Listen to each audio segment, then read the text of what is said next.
Om Shanti.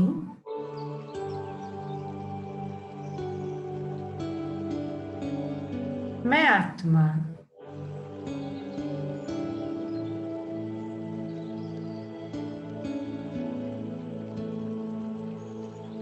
Godly student के रूप में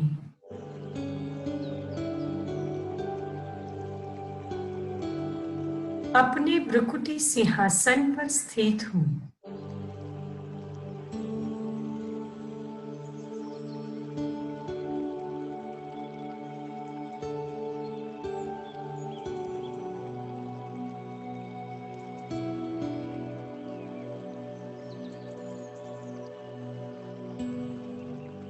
पढ़ाई के लिए तैयार हूँ।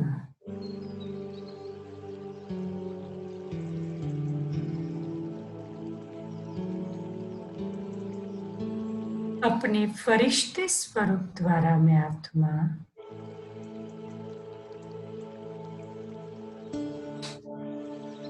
सूक्ष्म वतन की ओर जा रही हूँ।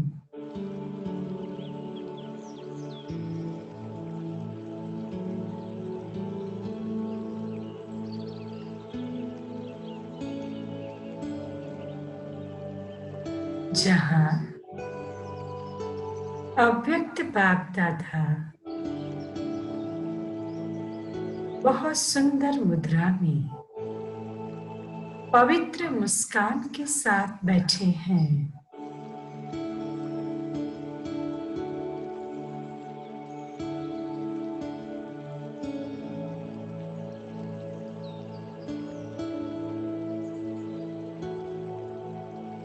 मैं आत्मा ब्रह्मा बाबा की मस्तक पर शिव बाबा को निहारते हुए सुप्रीम टीचर को पढ़ाई के लिए आमंत्रित कर रही हूँ।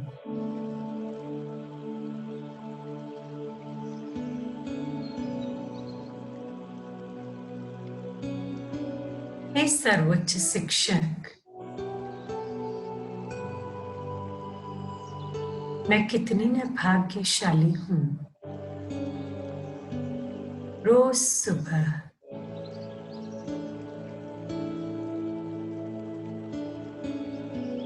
ज्ञान सागर, ज्ञान सूर्य मुझ आत्मा को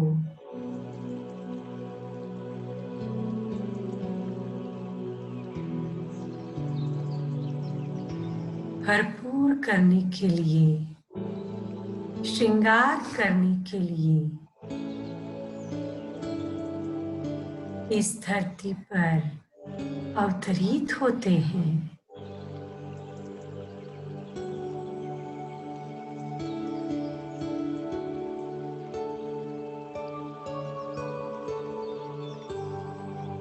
ओ माय स्वीट टीचर,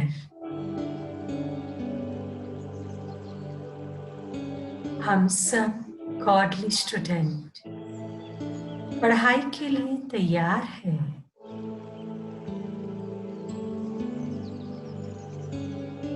लोग आपको पाने के लिए, आपके दर्शन के लिए इतनी न भक्ति करते हैं, किंतु हम वो भाग्यशाली आत्माएं हैं जिन्हें स्वयं आपने चुना है, जिन पर आपने भरोसा किया है।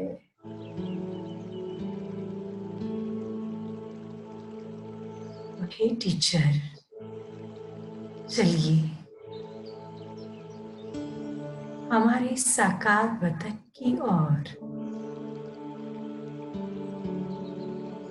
जहां पर हम सब चातक पंछी बन आपकी शिक्षा ग्रहण करने के लिए तैयार है।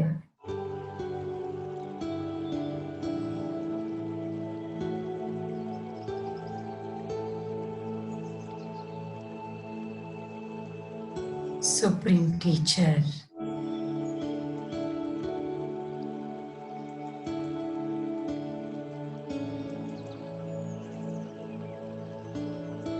अपने प्रकाशित स्वरूप में मुझ परिंदे को लेते हुए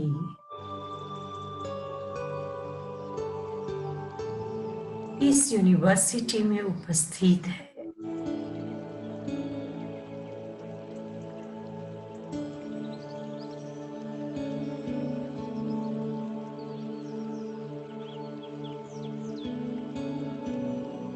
और मैं गॉडली स्टूडेंट उस टीचर को निहार रही हूं।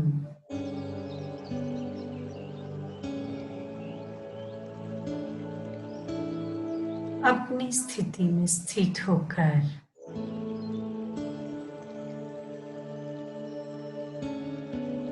शिक्षा ग्रहण करने के लिए, पढ़ाई के लिए मैं तैयार हूं।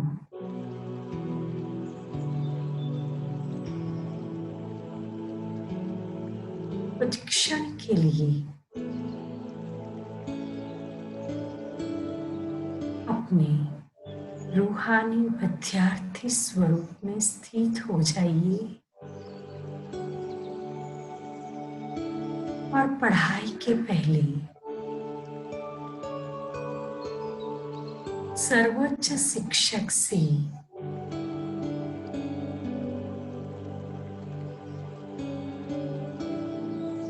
पढ़ने के लिए तैयार हो जाए। मैं ईश्वरीय विद्यार्थी हूँ। मैं गॉडली यूनिवर्सिटी का स्टूडेंट हूँ। मैं सर्वोच्च शिक्षक का अति प्रिय विद्यार्थी हूँ।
तुझसे बाबा बांधी है जीवन डोर,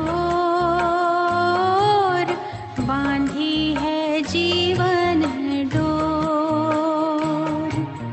दिल मेरा लगा ही रहता हर पल तेरी ओर, हर पल तेरी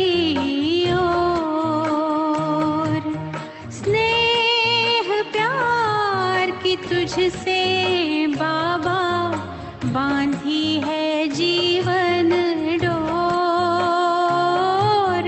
बांधी है जीवन डोर।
खुशियों के नाचे मोर, खुशियों के नाचे मोर। स्नेह प्यार की तुझसे बाबा बांधी है जीवन डोर, बांधी है जीवन डोर।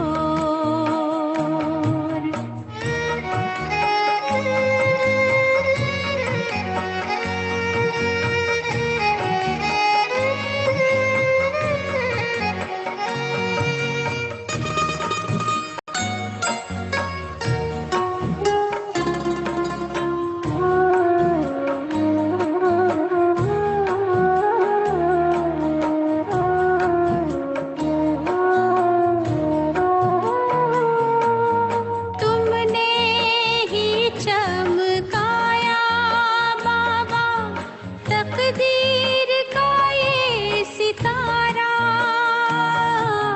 नाज करूं मैं भाग्य पे अपने, पाके तेरा सहारा, पाके तेरा सहारा। तेरी निगाहों में हमने देखी, तेरी निगाहों में हमने देखी स्वर्णिम युग की भोर, स्वर्णिम युग की भोर। स्नेह प्यार की तुझसे बाबा बांधी है जीवन डोर, बांधी है जीवन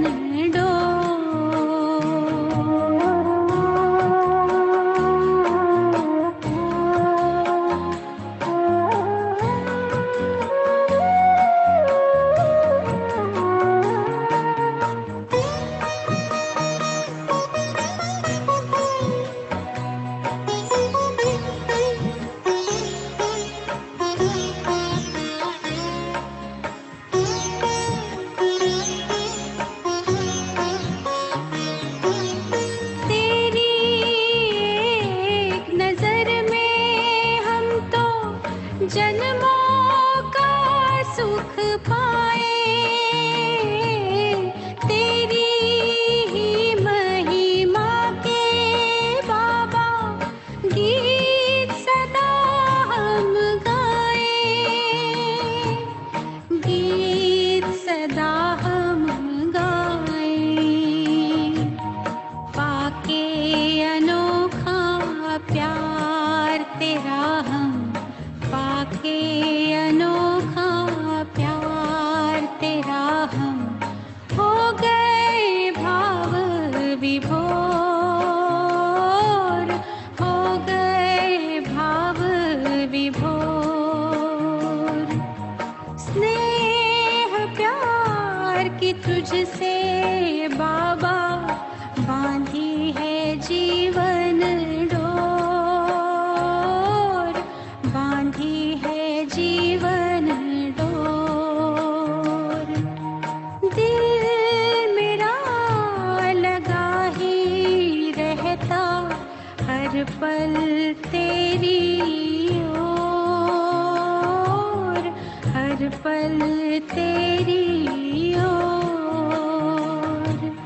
स्नेह प्यार की तुझसे बाबा बांधी है जीवन डोर, बांधी है जीवन डोर, बांधी है जीवन डोर, बांधी है जीवन डोर।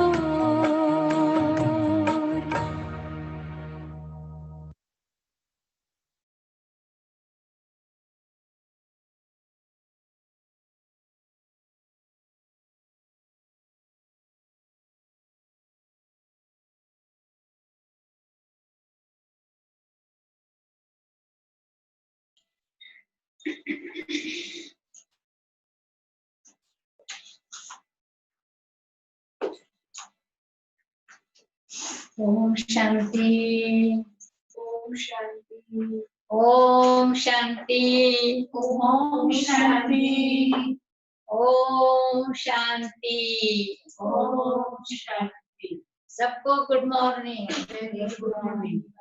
आज बाबा बहुत हैवी टॉपिक को लेकर आए, गीता का भगवान सिद्ध का। तो क्या है गीता में और भगवान क्या स्पष्ट करता है? कर्मेंद्रियों को शीतल बनाना है। ये देखने की जो कला चर्म चक्षु वाली है, उसको दिव्य चक्षु से कैसे देखना है? कर्मेंद्रियों को कैसे सतो प्रधान पवित्र देवता कुल में जाना है, तो तुमको अपने को इतना उच्च बनाना है। बाबा समझाते हैं कि बाबा कहते हैं सर्विस तो करनी है, तो आपस में मिलकर राय करो, बाबा का परिचय देना है, कैसे देना है, क्या विधि अपनाए। तो बहुत अच्छे भूयराज बाबा आज समझा रहे हैं। 29 तारीख के महावाक्य, मीठे बच्चे पहले सबको बाप का सही परिचय देकर गीता का भगवान सिद्ध कर, फिर तुम्हारा नाम वाला होगा।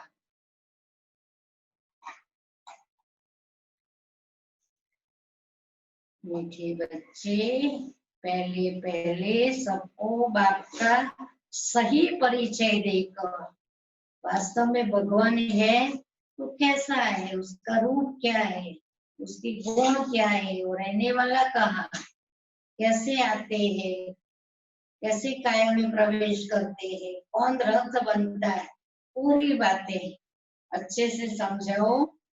फिर गीता जो गाई भगवान सिद्ध करो, कि तुम्हारा नाम वाला होगा। कि कौन सा वो समय था, उस समय पर भगवान को कुछ कहना पड़ा और बहुत अद्भुत बातें बताई भगवान ने, जो बताई। प्रश्न, तुम बच्चों ने चारों युगों में चक्कर लगाया है, उसकी रस्म भक्ति में चल रही है। वो कौन सी रस्म है, वो कौन सा रिवाज चलता है? तुमने चारों युगों में चक्कर लगाया, वह फिर सब शास्त्रों, चित्रों आदि को गाड़ी में रख चारों ओर परिक्रमा लगाते हैं। ऐसा स्पेशल दिन मुकर्रर करते हैं कि गाड़ियों सजाकर इसमें सब शास्त्र, सब चित्र रख के परिक्रमा लगाते हैं, फिर घर में आकर सुला देते हैं, चित्रों को सुला देते हैं। तो ब्राह्मण, देवता, क्षत्रिय, वैश्य बनते। इस चक्र के बदले उन्होंने परिक्रमा दिलाना शुरू किया है। यह भी रस्म है, भक्ति में विविधता चाहिए ना, तो ये सब रस्म भक्तों ने शुरू की। ओम शांति। रूहानी बाप बेट रूहानी बच्चों को समझाते हैं। जब कोई को समझाते हो तो पहले ये क्लियर कर दो कि बाप एक है। एक बाप ने जो बोला है वो हम आपको समझा रहे हैं। पूछना नहीं है कि बाप एक है वह अनेक है, सीधा ही एक ही सारी बातें समझा दो, स्पष्ट कर दो, एक ही भगवान है, एक ही भगवान बच्चे है। ऐसे तो फिर अनेक कह देंगे, कहना ही है बाप रचता, गॉड फादर एक है। तो पहले एक को सिद्ध करो, स्पष्ट करो, एक कैसा है। कहाँ से आता है?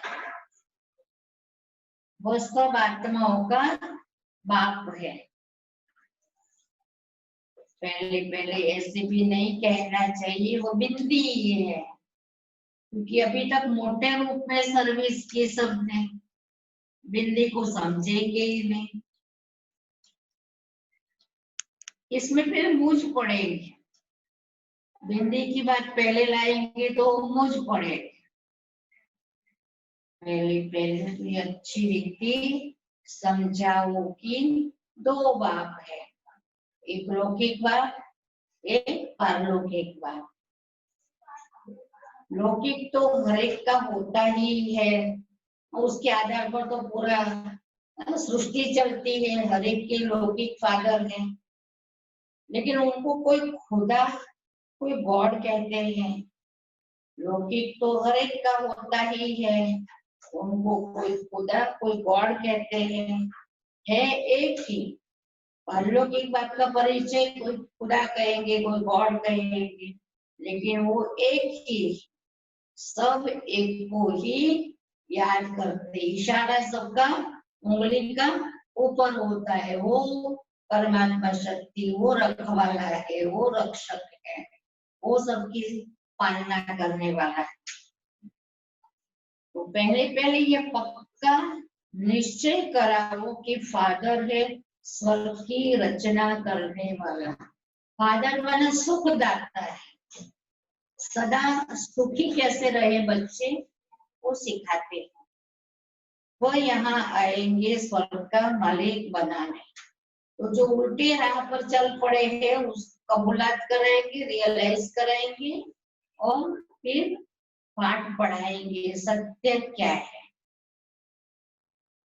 तो वो यहाँ आएंगे स्वर्ग का मालिक बनाने, जिसको शिव जयंती भी कहते हैं। शिव बाबा आते हैं तो उसी टाइम को भी शिव जयंती नाम से सेलिब्रेट करते हैं। तो यह भी तुम बच्चे जानते हो, स्वर्ग का रचता भारत में ही स्वर्ग रचते हैं, सैंपल बनाते हैं। सुख सच्चा क्या होता है, जिसमें देवी देवताओं का ही राज्य होता है। तो पहले पहले बाप का ही परिचय देना है। उनका नाम है शिव। गीता में भगवान बच्चे बहुत सिंपल तरीके से परिचय कराना है, नाम शिव है।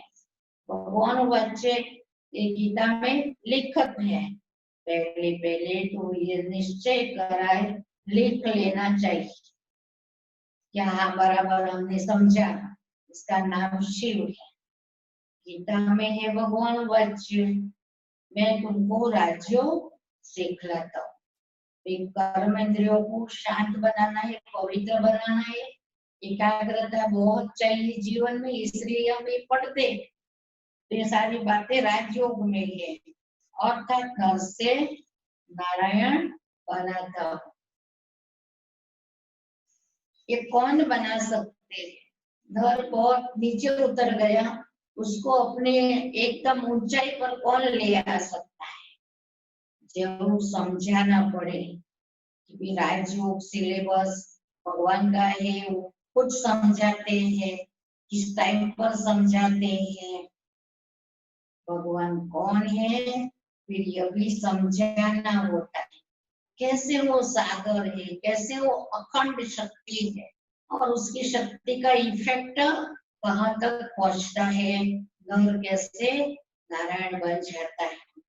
सतयुग में पहले नंबर में जो लक्ष्मी नारायण है, जरूर वही 84 जन्म लेते होंगे। पीछे फिर और धर्म वाले आते हैं, उनके इतने जन्म हो न सकते। पहले आने वालों के ही 84 जन्म होते हैं। सत्य में तो कुछ सीखते नहीं है, क्योंकि एकदम संपन्न है गुणों में, शक्तियों में, लाइफ टाइम एकदम हाईएस्ट लेवल की है, तो सीखने की दरकार नहीं है। सीखना सब संगम योग पर होता है। तो सत्युग में तो कुछ सीखते नहीं है, जरूर संगम पर ही सीखते होंगे। तो पहले पहले बाप का परिचय देना है कि कौन अभी हमको पढ़ाने आए हैं, हाँ, कौन एकदम सबको अलर्ट कर देते हैं, जागृत कर देते हैं, कैसे बैठना चाहिए, आत्मा होकर बैठो, आत्मा समझ कर पढ़ना है। जैसे आत्मा देखने में नहीं आती है, समझ सकते हैं कि आत्मा है तो एक कर्म इंद्रिया सब चलती है, निकल जाएगी तो सब स्टॉप हो जाएगा। ऐसे परमात्मा भी कर्म इंद्रियों के आधार से समझाते हैं।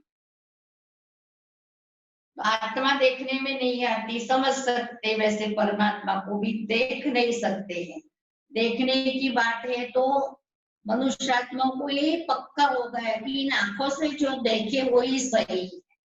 बाबा कहते हैं मैं चर्म चक्षु से नहीं आप तक सबको देख पाऊंगा, इसलिए मुझे भी दिव्य दृष्टि बनानी पड़ती है देखने के कि आत्मा एकदम पवित्र है। और आत्माओं को भी मुझे समझने के लिए अपने भाव को बदलना है। तो बुद्धि से समझते वो हम आत्माओं का बाप है। तो परमात्मा को भी देख नहीं सकते हैं, बुद्धि से नॉलेज के आधार पर, संबंध के आधार पर महसूस कर रहा है। तो उनको कहा जाता है परम आत्मा। और परमात्मा क्या है, कैसा है, तो बाबा खुद ही स्पष्ट कर रहे हैं, वह सदैव पावन है। क्यों ये सभी काम चल सकता है, सदैव पवित्रता की इतनी प्रकंपन देता है सबको बाबा कि सब न चाहे तो भी दिल होगा कि नहीं मुझे इसमें मदद करनी। उनको आकर प्रत्येक दुनिया को पावन बनाओ। तो पवित्रता के आधार पर ही सारी दुनिया को बाबा खुद ही शुद्ध स्वच्छ देवता जैसा बना देते हैं। तो पहले बाप एक है, ये सिद्ध कर बताने से गीता का भगवान कृष्ण नहीं, वो भी सिद्ध हो जाएगा। बोलना नहीं पड़ेगा बार बार, लेकिन ऑटोमेटिकली स्पष्ट हो जाएगा कि कौन है शिव जो आकर पूरा राज्यों सिखाते हैं। तो बच्चों को सिद्ध कर बताना है। सिद्ध करने मतलब स्पष्ट करना है ताकि सामने वाला कन्विंस हो जाए। एक बात को ही ट्रुथ कहा जाता है, भाई ये सच्ची बातें हैं, उसकी परख क्या है अप्लाई करके देखो, जीवन में व्यवहार में रहो, ताकि कर्म कांड अथवा तीर्थ आदि की बातें सब भक्ति के शास्त्रों में भगवान क्या स्पष्ट समझाता है और भक्ति में क्या है कर्म कांड वो अलग बात है। ज्ञान में तो इनका कोई वर्णन ही नहीं है, ये सब्जेक्ट ही अलग है। गीता भगवान जो डायरेक्ट बोलता है, प्रैक्टिकल लाइफ में लाना है, वो बात ही अलग है। यहाँ कोई शास्त्र नहीं, हमारी ये कॉलेज में जो सिलेबस भगवान का है वही पढ़ते हैं, तो यहाँ कोई शास्त्र का स्पष्टीकरण नहीं है। बाबा को सारा राज समझाते। पहले पहले तुम बच्चे इस बात पर जीत पाएंगे, भगवान एक निराकार है, एक पॉइंट है, कंप्लीट प्योर है। कैसे आकर वो प्योरिटी की रचना करते हैं, वो सारी बातें इसमें है। तो भगवान एक निराकार है, न कि साकार। परम पिता परमात्मा शिव भगवान वच्य, ज्ञान का सागर सबका बाप वो है। ज्ञान का सागर सबका बाप वो एक है, तो सबको एक ही संदेश पहुंचेगा। श्री कृष्ण तो सबका बाप हो नहीं सकता, वह किसी को कह नहीं सकते देह के सब धर्म छोड़ मापे कम, या खुद देह में है इसलिए वो कह नहीं सकता, और ये नाम सब स्वीकार नहीं करेंगे। है बहुत सहज बात, जो समझना चाहे उसके लिए बहुत ही सरल बात है, परंतु मनुष्य शास्त्र आदि पढ़कर भक्ति में पक्के हो गए, इतने पक्के हो गए कि दूसरा समझने के लिए तैयार ही नहीं। आजकल शास्त्र आदि को गाड़ी में रख परिक्रमा देते हैं, चित्रों को, ग्रंथों को भी परिक्रमा दिलाते हैं, फिर घर ले आकर सोलाते हैं। इतना रिस्पेक्ट करते हैं, इसमें पवित्रता की ताकत है, तो इतना उनको चक्कर लगा के परिक्रमा करा के सबको दर्शन कराते। अभी तुम बच्चे जानते हो, हम देवता से क्षत्रिय वैश्य शूद्र बनते हैं, एक ही टाइम रहता नहीं है। चक्र माना इसमें विविधता। ये चक्र लगाते हैं, चक्र के बटे वो फिर परिक्रमा दिलाकर घर में जाए रखते हैं। उनका एक मुकर्रर दिन रहता है, इस दिन पर ऐसी परिक्रमा निकलेगी। जब परिक्रमा दिलाते हैं तो पहले यह सिद्ध कर बताना है कि श्री कृष्ण भगवान वाच्य नहीं, परंतु शिव भगवान वाच्य है। शिव ही पुनर्जन्म रहित है। इतने सारे रचयिता और रत्ना की बातों में एक ही सोल है जो एवर प्योर है और सदा ही सदा पुनर्जन्म नहीं लेती है और सबका कल्याण करने वाली। तो शिव ही पुनर्जन्म रही थी, एक ही बार आना, वो भी परकाया प्रवेश, और वो भी मुख्य मुख्य गाइडेंस देकर फिर चला जाता है। वह आते जरूर है, पुनर्जन्म नहीं है, लेकिन वो मनुष्य आत्माओं के बुलावे पर भले करने, कल्याण करने के लिए आते जरूर, परंतु उनका दिव्य जन्म है।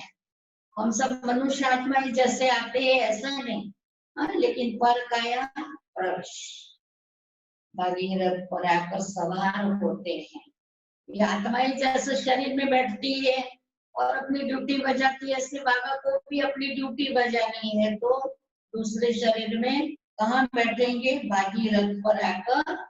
जो भाग्यशाली जीवन जिसका है, शरीर सहित आत्मा के साथ है, उनका रथ शिव बाबा यूज करते हैं, पतितों को आकर पावन बनाते हैं। रचना और रचना की आदि मदन का राज समझाते हैं, जो नॉलेज और कोई नहीं जानते हैं। और बाबा जो नॉलेज देते हैं वो पहले नंबर वाला जब अप्लाई करते हैं अपने जीवन में, तो वो सबके लिए सैंपल बन जाता है। बाप को आप ही आकर अपना परिचय देना है, अपने टाइम पर ऑटोमेटिकली आकर अपना काम शुरू कर देते हैं। मुख्य बात ही है बाप के परिचय की। परिचय के बिना फिर बातें कैसे, स्नेह कैसे, कैसे वो पावरफुल करना है, वो सब इम्पॉसिबल है।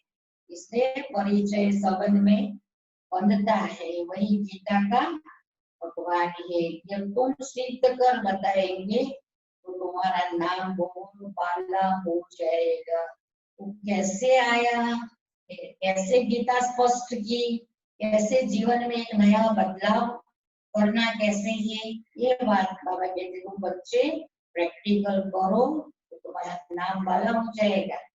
तो ऐसा पर्चा बनाकर उसमें चित्र आदि भी लगाकर फिर एरोप्लेन से गिराने चाहिए।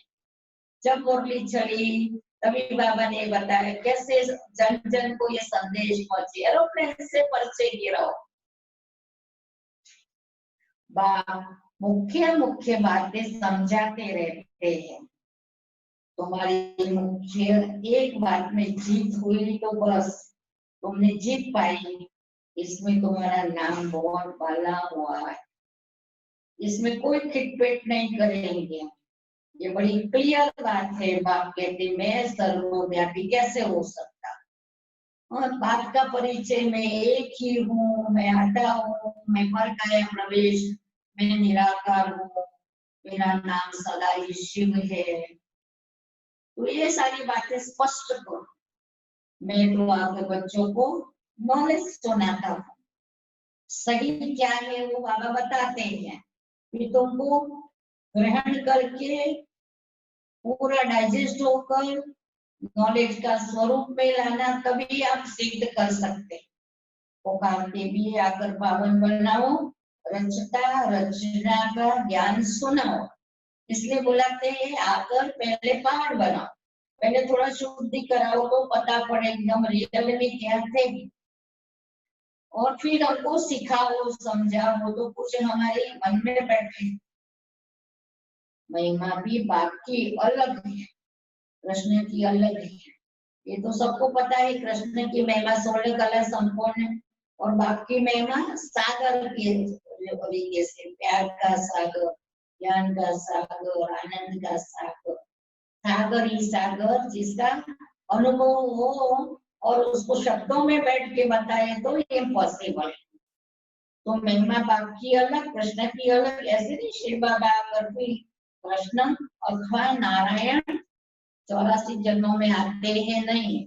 तुम्हारी बुद्धि सारी यह बातें समझाने में लगी रहनी चाहिए, कैसे सरल रीति से समझाए ताकि सबको पक्का स्वीकार्य हो जाए। तो मुख्य है ही गीता, माना जो भगवान वाच्य है वही स्पष्ट करके बताओ। तो मुख्य है गीता, भगवान वाच्य है तो जरूर भगवान का मुख चाहिए ना, कैसे बोलेगा? वाच्य माना कोई बातचीत की है तो किससे बातचीत करेगा? पहले बताया वो निराकार है, पुनः जन्म रहित है, तो कैसे फिर ये काम होगा? वो बात सबको बतानी चाहिए। तो भगवान तो निराकार आत्मा, मुख बेकर बोले कैसे? तब कहते हैं मैं साधारण तन का आधार लेता हूँ। तो ये गीता में है, लेकिन पढ़ा भी, सुना भी, लेकिन समझा बिल्कुल नहीं। जो पहले लक्ष्मी नारायण बनते हैं वही 84 जन्म लेते लेते बिछाड़े में आते हैं, तो फिर उनके ही तन में आते हैं, कृष्ण के बहुत जन्मों के अंत में आते हैं। ऐसे ऐसे विचार सागर मंथन करो कि कैसे किसको समझाइए, बात कैसे स्पष्ट करें और कैसे कहाँ से स्टार्ट करें, कहाँ पूरा करें। एक ही बात में तुम्हारा नाम वाला हो जाएगा। रचता बाप का सबको मालूम पड़ जाएगा कि ये जो मोमेंट है वो भगवान के सिवाय कोई शुरू करवा नहीं सकते। फिर तुम्हारे पास बहुत आएंगे, तुमको बुलाएंगे या आकर भाषण करो, इसलिए पहले पहले अलग सिद्ध कर समझाओ। तुम बच्चे जानते हो वो बाबा से हम स्वर्ग का वर्षा दे रहे। जो भी आत्मा बाबा को पहचान जाती है वो सुख अनुभव न करे ये पॉसिबल, क्योंकि बाबा की बातें सुख देने की है। तो जो बातें वो आत्मा एडजस्ट अंदर ग्रहण करेंगी, डाइजेस्ट करेंगी, तो वो सुख का अनुभव ही करेंगे। बाबा और 5000 वर्ष बाद भारत में ही भाग्यशाली रथ पर आते हैं। यही सौभाग्यशाली जिस रथ में भगवान आकर बैठते हैं। कौन सौभाग्यशाली?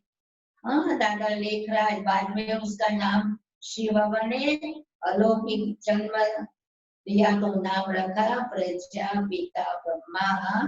तो सौभाग्यशाली जिस रथ में भगवान आकर बैठते हैं। कोई कम है क्या? कोई ये बात कम है क्या? कैसे आकर बैठना, कैसे उसकी तैयारी करना? भगवान इनमें बैठ बच्चों को समझाते हैं। मैं बहुत जन्मों के अंत में इसमें प्रवेश करता, और आत्माओं ने भी अनुभव किया कैसे देह का भान भूल गए, कैसे बाबा की गोदी में बैठ गए, ऐसे छोटे बच्चे का अनुभव किया। ये कई आत्माओं के अनुभव है, ऐसा हमको भी ऐसा फील करना है। श्री कृष्ण की आत्मा का रथ है ना, अब खुद कृष्ण तो नहीं है, तो लास्ट जन्म में वही नाम थोड़ी रहेगा, नाम तो शरीर का बदली होता रहेगा। एक जन्म का ये नाम होता है श्री कृष्ण, बहुत जन्मों के अंत का है। हर जन्म में फीचर्स, ऑक्यूपेशन आदि बदलता रहता है। बहुत जन्मों के अंत में जिसमें प्रवेश करता हूँ वो फिर कृष्ण बनते हैं। फिर चेंज होगा पूरा सारा, उसमें वो फर्स्ट नंबर में अपनी पोजीशन ले लेंगी आत्मा। आते हैं संगम युग में, हम भी बाप का बनकर बाप से वर्षा लेते हैं, बाप पढ़ाकर साथ ले जाते हैं, और कोई तकलीफ की बात नहीं है। क्या करते हैं भगवान आकर, सौभाग्यशाली रथ से आत्माओं को कैसे पढ़ाते हैं, कैसे इतने उच्च बनाते हैं। बाप सिर्फ कहते हैं, क्या काम देते हैं, महामेघम याद करो। तो ये अच्छी रीति विचार करना चाहिए, कैसे कैसे लिखे। यही मुख्य मिस्टेक है, जिस कारण ही भारत अनराइटियस, इरिलीजियस, इंसॉल्वेंट बना है। बाप फिर आकर राज्यों सिखलाते ही, पूरी जो मुझे और जहाँ गड़बड़ है, सूत मुझा हुआ है, वो एकदम क्लियर कर लेते हैं, और वो समझा जो आत्मा जितना समझने का कोशिश करेंगी, अपने को शांत स्थिर बनाएंगी, उतना अच्छे से बाबा की बातें स्पष्ट समझ सकते हैं। भारत को राइटियस सॉल्वेंट बनाते, सारी दुनिया को राइटियस बनाते हैं। उस समय सारे विश्व की मालिक तुम ही हो। कहते हैं ना, wish you long life and prosperity. बाबा आशीर्वाद नहीं देते हैं सदा जीते रहो, ये साधु लोग कहते हैं अमर रहो। बच्चे समझते हो, अमर तो जरूर अमर बोली में होंगे, मृत्यु लोक में फिर अमर कैसे कहेंगे। तो बच्चे जब मीटिंग आदि करते हैं तो बाप से राय पूछते हैं, बाबा इन एडवांस राय देते हैं, सब अपनी अपनी राय लिख भेजे, फिर सब इकट्ठे भी हो। राय तो मुरली में लिखने से सबके पास पहुंच सकती है, 2-3 हजार खर्चा बच जाए। इन 2-3 हजार में तो 2-3 सेंटर खोल सकते हैं। कब की बात है, शुरू की बातें हैं। इतने में तो बाबा कहते हैं, बाबा का सेंटर खोल सकता है। गांव गांव में जाना चाहिए, चित्र आदि लेकर, पूरा ग्रुप बनाकर, टीम बनाकर जाने से अच्छी इफेक्ट होती है। तुम बच्चों का जास्ती इंटरेस्ट सूक्ष्म वतन की बातों में नहीं होना चाहिए। ब्रह्मा विष्णु शंकर आदि चित्र है तो इस पर थोड़ा समझाया जाता है। मुख्य रोल है साकार सृष्टि पर, तो उसमें जो चेंजेस है वही बातें अच्छे से समझना चाहिए। सूक्ष्म वतन का जो भी बातें है वो टेम्पररी अभी संगम युग के लिए है, एक साल बाद पूरा हो जाएगा। इन्हों का बीच में थोड़ा पार्ट है, तुम जाते हो, मिलते हो, बाकी और कुछ है नहीं, इसलिए इसमें जास्ती इंटरेस्ट नहीं लिया जाता है। यहाँ आत्मा को बुलाया जाता है, उनको दिखाते हैं, कोई कोई आकर रोते भी है, कोई प्रेम से मिलते हैं, कोई दुख के आंसू बहाते हैं। ये सब ड्रामा में पार्ट है, जिसको चिट चैट कही जाए। सूक्ष्म वतन में जो होता है मूवी में, वो लोग तो ब्राह्मण में कोई की आत्मा को बुलाते हैं, फिर उनको कपड़ा आदि पहनाएंगे। अब शरीर तो वो खत्म हो गया, बाकी पहनेंगे कौन? तुम्हारे पास वह रस्म नहीं है, रोने आदि की बात ही नहीं है, तो ऊंच से ऊंच बनना है। तो बाबा ने क्यों कैसे रोना छोड़ा? अरे भाई वो दूसरे पार्ट में गई आत्मा, जहाँ भी गई वहां अच्छा पार्ट बजाए, तो वो कैसे बने? जरूर बीच में संगम युग है जब पवित्र बनते हैं। तुम एक बात सिद्ध करेंगे तो कहेंगे तो बिल्कुल ठीक बताते हैं, भगवान कभी झूठ थोड़ी बता सकते हैं। तो भगवान ने तो अपने रीति से, बहुत सरल रीति से पूरी सत्यता स्पष्ट की, और हमको समझना है और हमको और आत्माओं तक ये सरल बातें पहुंचानी। तो भगवान कभी झूठ थोड़ी बता सकते हैं। फिर बहुतों का प्यार भी होगा, बहुत आएंगे जब कन्विंस हो जाएंगे कि ये तो बहुत सत्य बातें, ऊंची बातें, लाइफ को सुखी होने की बातें समझाते तो सबका प्यार और सेवादारियों से बढ़ेगा, बाबा से बढ़ेगा। कि बहुत आएंगे समय पर बच्चों को सब भी मिलती रहेगी। बहुत कभी आएंगे जब हम आत्माएं बहुतों को संदेश पहुंचाएंगे, तभी आएंगे ना। पिछाड़ी में क्या क्या होना है वो भी देखेंगे।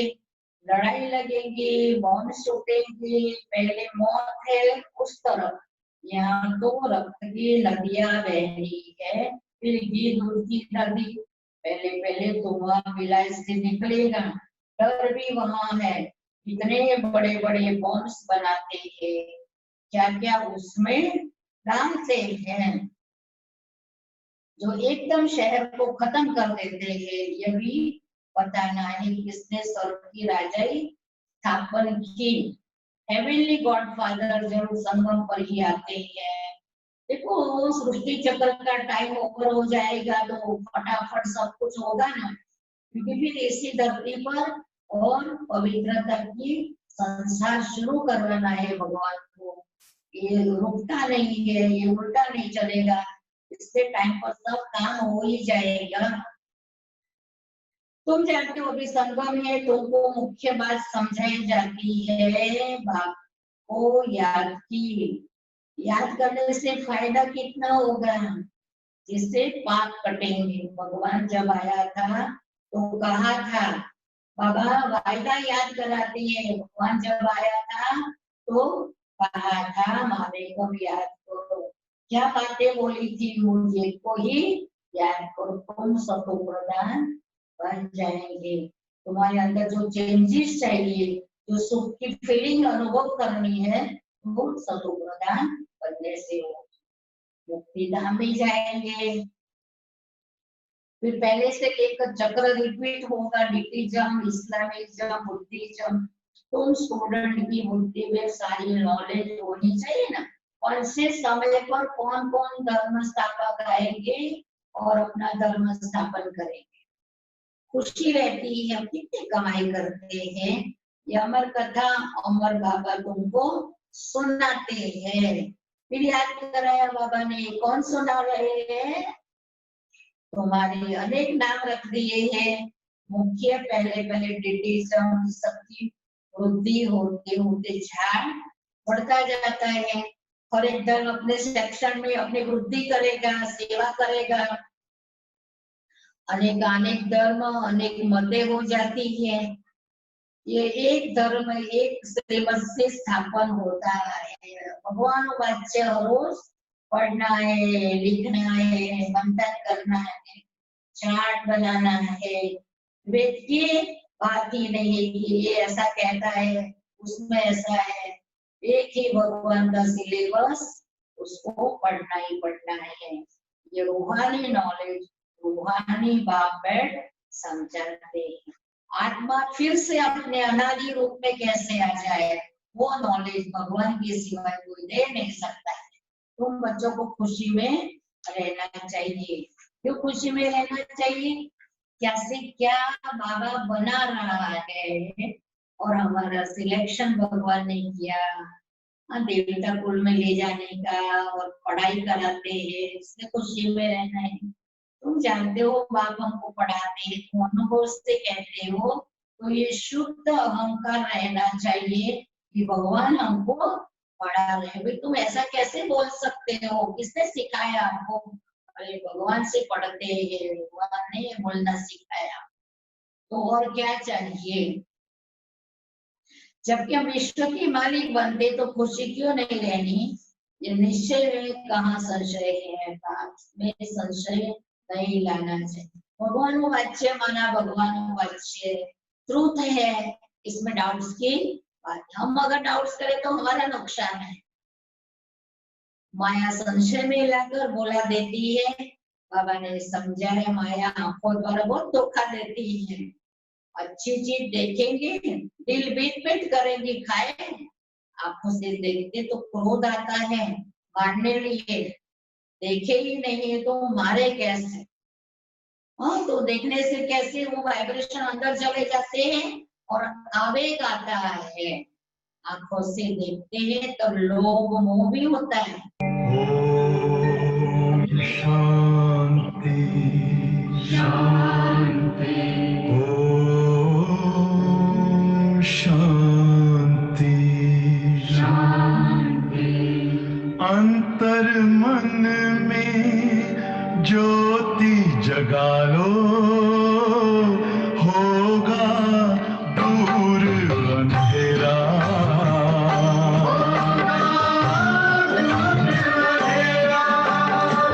शिव का कर लो ध्यान, आ रहा पावन पुण्य सवेरा।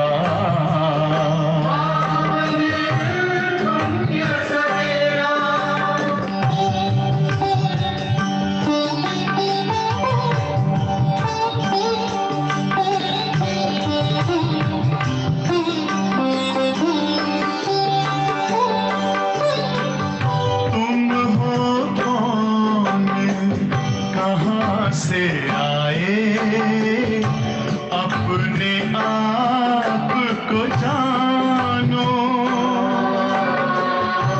राजयोग के द्वारा अपना परम पिता पहचानो। इसी राजपथ पर चलकर तुम पालो अपना बसेरा।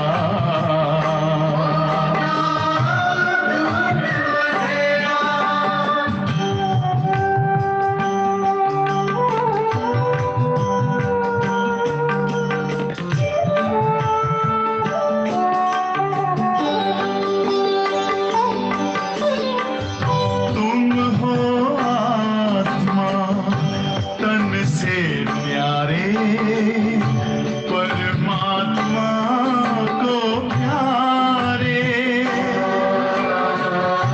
दिव्य गुणों को धारण करके योगी बनो दुलारे। ज्योति बिंदु ही तोड़ेगा ये माया मोह का घेरा।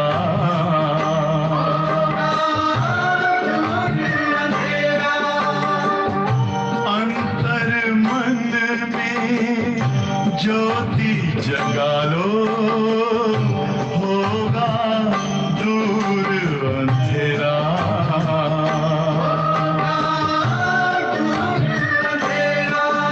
ओम शांति ओम शांति ओम शांति।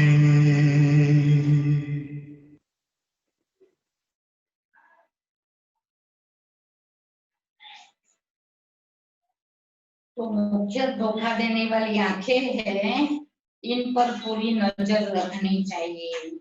आत्मा को ज्ञान मिलता है तो फिर क्रिमिनल बनना छूट जाता है। इसलिए बाबा ने क्या प्रैक्टिस कराई, आत्मा को देखने का, ये आत्मा शुद्ध है, देवतुल्य है, वो प्रैक्टिस बाबा ने कराई। ये आत्मा ईश्वर की पसंदगी की आत्मा है, ऐसी प्रैक्टिस कराई। हाँ, तो ऐसी दृष्टि बदलनी है तो फिर क्रिमिनल बना छूट जाता है। देह पानी की जो आकर्षण है और इसमें जो विकार है वो ऑटोमेटिकली छूटते जाएंगे।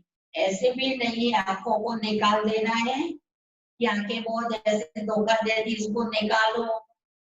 तुम्हें तो क्रिमिनल लाइफ को सिविल लाइफ बनाना, यही राजयोग है, यही गीता का संदेश है कि मुझे अपने देखने की कला को कैसे पवित्र बनाना है। अच्छा, मीठे मीठे सिक्की रखते बच्चों प्रति माता पिता बाप दादा का याद प्यार और गुड मॉर्निंग। रूहानी बाप की रूहानी बच्चों को नमस्ते। हम रूहानी बच्चों की रूहानी बाप दादा को याद प्यार गुड मॉर्निंग और नमस्ते। शुक्रिया बाबा का बहुत बहुत। मुख्य सार सदा इसी नशे अथवा खुशी में रहना है कि हमको भगवान पढ़ाते हैं। ये बहुत जबरदस्त पॉइंट है, हमको भगवान पढ़ाते हैं। और फिर मंथन करो क्या क्या पढ़ाते हैं, क्या क्या अभी प्राप्तियां की।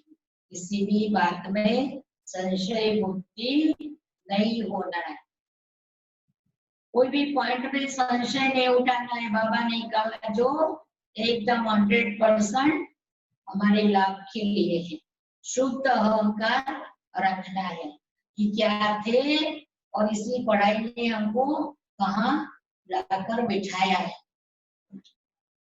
सूक्ष्म वतन की बातों में ज्यादा इंटरेस्ट नहीं रखना है, थोड़ा सा ठीक है देख लिया सुन लिया।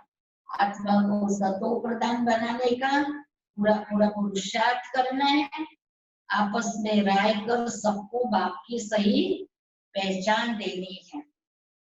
वरदान संगम युग के महत्व को जान एक का अनगिनत बार रिटर्न प्राप्त करने वाले सर्व प्राप्ति संपन्न भव।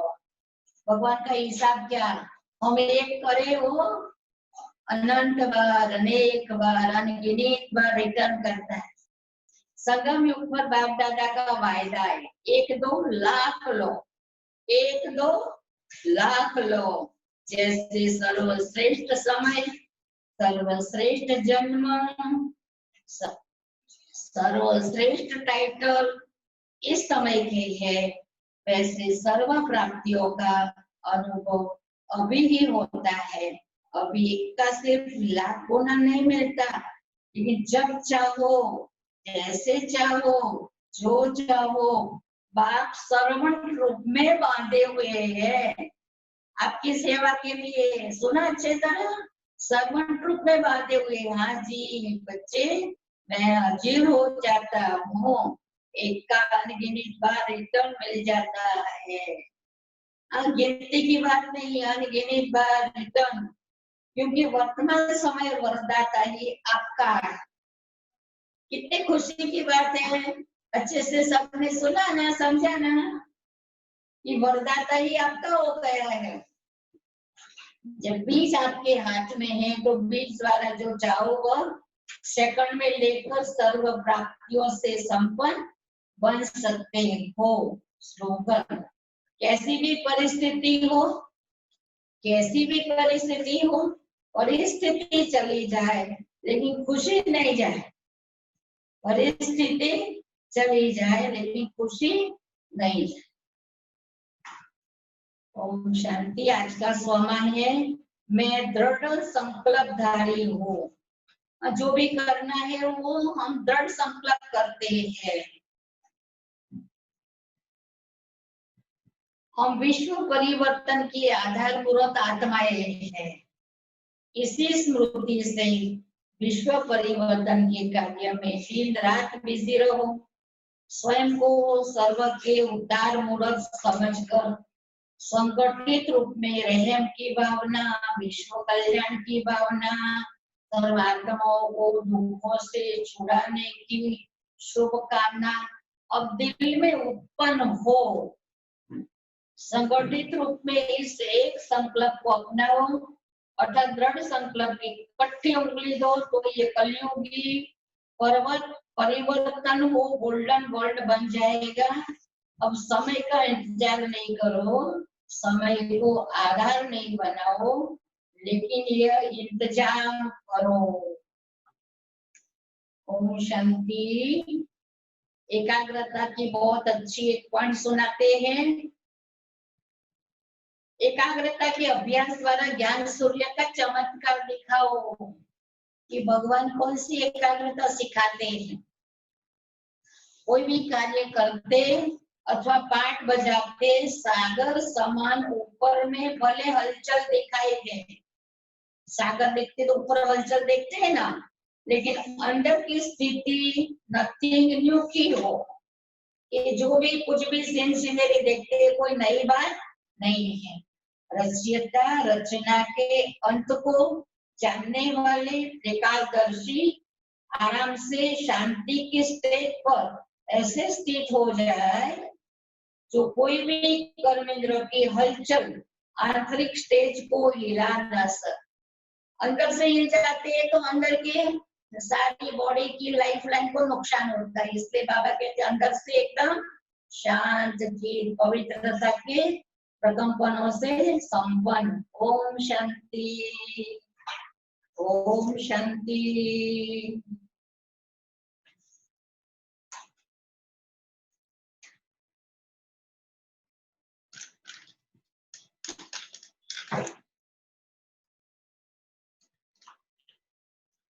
ओम शांति।